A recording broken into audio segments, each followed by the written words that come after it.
for Wilkie's kick and marks the ball directly in front of the big sticks. Maggie calls under her breath.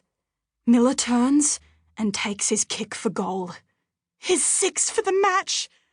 And St Kilda forges ahead. Maggie kicks a rainmaker of a punt. The footy seems to float mid-air for a couple of seconds before it spirals downwards. With her eye on the ball, Maggie jostles into position, nudging out her imaginary opponent. But now something else has caught her attention. Something in the sky. At first, it's just a tiny speck breaking in and out of the clouds. But then Maggie hears a low drone that gets louder and louder. The speck gets bigger and bigger, and now it's directly above. The football falls. Thud. It bangs and bounces onto the tin roof of the dunny shed in the back corner of the yard. But Maggie doesn't even notice the noise. She can see a plane. And even from a distance, she can clearly see the crimson red disc on the side of the aircraft. Japanese? She whispers. She has to hear herself say it to actually believe it.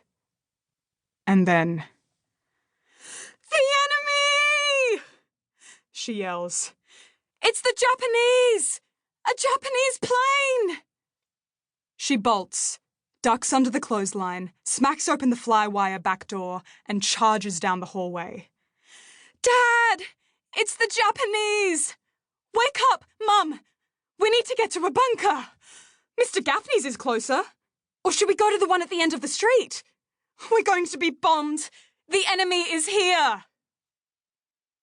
Maggie heads straight through the house and out the front door. Her mother and older sister pop their heads out of their bedrooms to see what all the commotion is about. Maggie runs into the street, yelling. Alarmed neighbours stream out of their houses. Dad follows her out. He's still in his pyjamas and white singlet and has bits of shaving cream on his face. "Maggie, what on earth are you doing?"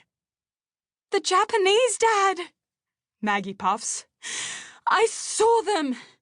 A plane flying over us! We've got to take cover! Quick! Fast!" Maggie's father looks to the sky.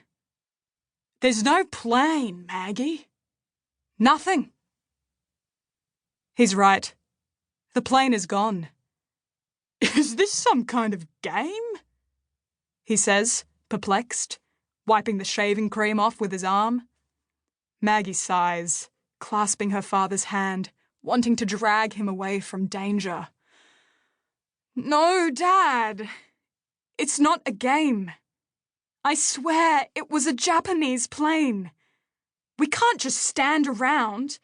We'll be bombed just like they bombed Darwin." "Is everything all right, Joe? Is Maggie hurt?" It's Miss Fitzgerald, their next-door neighbour. Her hair is still in curlers. Maggie's best friend Gerald trails out after his mother. "Oh my! Oh my! What's all the commotion?" a voice says behind him. It's his grandma, shuffling out onto the footpath in her flowery pink nightgown.